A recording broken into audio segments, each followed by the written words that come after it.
Hey y'all, welcome back to my channel. It's your girl Akia Tiani. Today I will be showing you how I did this DIY gallery wall using products from the Dollar Tree. So I knew that I wanted something kind of minimalistic but also very cute and also inexpensive because I like to change things around. So this was the perfect option for me. So if you want to see how I achieved this wall using products from the Dollar Tree, then stay tuned. For this one, you'll need a mirror, bamboo skewers, and some sort of glue. So first you're going to take the mirror out of take the back off the mirror and then take the border or frame from around it. I'm tracing the mirror and I'm making like a guide. Don't know why I did this because it looks like a germ. My lines weren't straight, but it kind of gave me a little bit of reference for what I was doing. So I cut my bamboo skewers into 3 lengths: short, medium, and long. And I'm taking the medium ones and I'm putting them like a compass. So north, south, east, west, northwest, north, south. Not north, south, that's not a thing. You know what I mean. Making it like a compass with my medium ones. Then I'm going in between those with my long ones and gluing those to the mirror around each space. Then after I'm done with the long ones, I'm going to take the short ones and put them in each space. So the measurements were about 2 inches for the short, 3 inches for the medium, and then 5 inches for the long. And so I'm just gonna glue those around. And I was going for like the sunburst look, but you could really make this whatever you choose. You could do short, medium, long, medium, short. I did short, medium, short, long, short, medium, short, long. So it's really up to you. But then next you're going to take the frame and you're gonna glue that back to the front of the mirror. So I suggest cleaning your mirror first. I cleaned it after.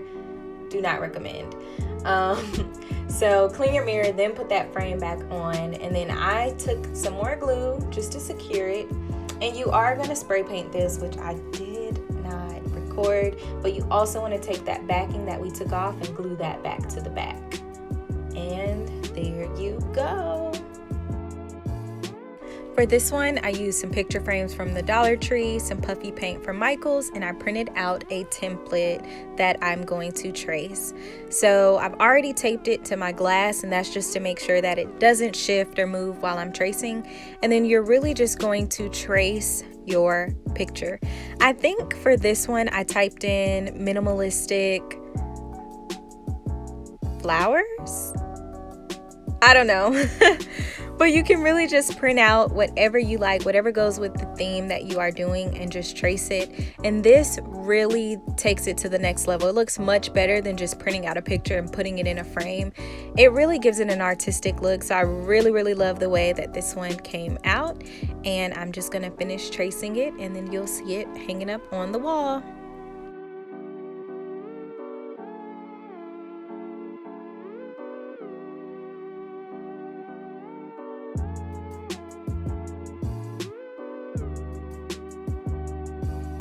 For this one, you'll need a half foam ball, bamboo skewer, some sort of glue, and not pictured, spray paint. So first I'm taking my bamboo skewers and measuring out how far I want them to come out of my ball. I came up with about 5.5 inches, and I'm cutting from the smooth side, not the pointy side. So I'm taking those and sticking them into the foam ball, I would say about a finger's width apart, but this really sets the tone for your spike ball, so make sure you put them to your liking, however full you're going to want your spike ball to be. So I found that my foam was not as forgiving, so I started to take the pointy side of the skewer and pre-poking my holes. Once I did that, I didn't really need to put hot glue on the ends of the skewer to put them in the ball. So you're going to fill in the windows of each row. You want to make sure that they're staggered, and you want to make sure you have enough on each row. So again, like I said, that first row is going to set the tone, so make sure that you put them a decent width apart. I've also seen it where you can have long spikes and short spikes to give it a little bit of dimension, so you can really get creative with this spike ball and have some fun with it. But you're really just going to fill in those spaces, make sure that you have enough. There's no like bald spots. So I just did that, and then I also took a piece of cardboard that I already owned and cut out a circle to glue to the back of that foam ball so that I have a foundation for putting it up on the wall.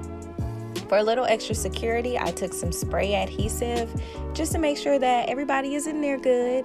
Spray painted it, and there you go.